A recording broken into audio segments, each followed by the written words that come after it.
Breaking news Jupally Krishnarao హత్య రాజకీయ కథా చిత్రం. మొన్న జనవరిలో రిటైర్డ్ ఆర్మీ జవాన్ బీఆర్ఎస్ నాయకుని హత్య. నేడు బీఆర్ఎస్ నాయకుడు శ్రీధర్ రెడ్డి హత్య. 5 నెలల వ్యవధిలో 2 హత్యలు, పదుల సంఖ్యలో బీఆర్ఎస్ కార్యకర్తల మీద దాడులు. ఇది కాంగ్రెస్ మంత్రి సైకో జూపల్లి హత్య రాజకీయాలు. హత్యకు గురైన బీఆర్ఎస్ నాయకుడు బొడ్డు శ్రీధర్ రెడ్డి కుటుంబాన్ని పరామర్శించిన మాజీ ఎమ్మెల్యే బీరం హర్షవర్ధన్ రెడ్డి.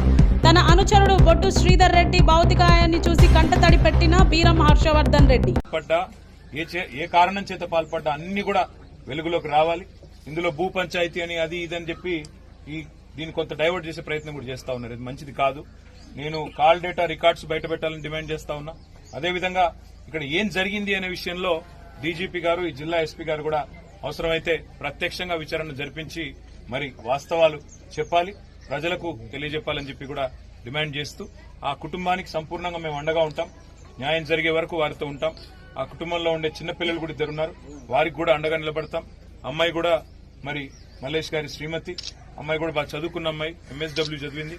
తప్పకుండా వారికి కూడా ఏదో ఒక ఉపాధి కల్పించే ప్రయత్నం కూడా చేస్తాం. రాష్ట్ర వ్యాప్తంగా ఇలాంటి సంఘటనలు ఎక్కడ జరిగినా కార్యకర్తల కుటుంబాల పట్ల గాని, మా నాయకుల పట్ల గాని వారికి పార్టీ పూర్తి స్థాయిలో అండగా ఉంటుంది. మీరు ఎక్కడికైనా సరే ఈ రాష్ట్రంలో ఏ మారుమూల ప్రాంతానికైనా, ఏ మారుమూల పల్లెకైనా మేమందరం కూడా పోతాము. మా కార్యకర్తలకు అండగా ఉంటాము. చివరి దాకా కూడా ఇదే స్ఫూర్తిని ప్రదర్శిస్తూ ఈ ప్రభుత్వం మీద, కాంగ్రెస్ పార్టీ మీద కూడా పోరాటాన్ని కొనసాగిస్తాం. మా కార్యకర్తల కుటుంబాలను కాపాడుకుంటామని చెప్పి కూడా తెలియజేస్తూ మీడియా కూడా, దయచేసి మీడియాకు కూడా నేను విజ్ఞప్తి చేస్తా ఉన్నా.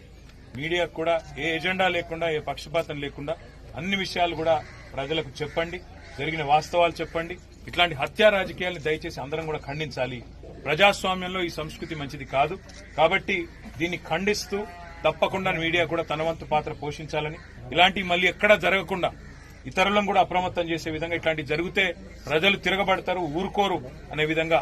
ఎందుకంటే రాజకీయాల్లో గెలుపు ఓటములు సహజం, కానీ ఇట్లాంటివి జరిగినప్పుడు ఒక మనిషి పోతే ఆ మనిషిని తీసుకొచ్చే పరిస్థితి ఉండదు. కాబట్టి ఆ కుటుంబం మరి ఇబ్బంది పాలయ్యే పరిస్థితి ఉంటుంది. కాబట్టి మీడియా కూడా దయచేసి క్రియాశీలంగా అందరికీ కూడా ఇట్లాంటి హత్యా రాజకీయాలని ఖండించే విధంగా మీరు కూడా దయచేసి మరి అందరినీ చైతన్యవంతులు చేయాలని చెప్పి కూడా విజ్ఞప్తి చేస్తూ ఈ కుటుంబానికి న్యాయం చేయాలని చెప్పి నేను రాష్ట్ర ప్రభుత్వాన్ని డిమాండ్ చేస్తా ఉన్నా. ఈ కుటుంబానికి నిష్పక్షపాతమైన విచారణతో డీజీపీ గారు, ఈ జిల్లా ఎస్పీ గారు ముందుకు వచ్చి ఆధారాలు కూడా అవసరమైతే ప్రజల ముందు పెట్టి నిష్పక్షపాతంగా అధికారంలో ఎవరున్నారు, పక్షపాత వైఖరి అలాంటివి ప్రదర్శించకుండా చేయాలని చెప్పి కూడా డిమాండ్ చేస్తూ వారికి న్యాయం జరిగే వరకు వారు ఎంబడి ఉంటామని చెప్పి మళ్ళొకసారి తెలియజేస్తూ ఇక్కడికి విచ్చేసిన సోదరులందరికీ కూడా ధన్యవాదాలు, నమస్కారం.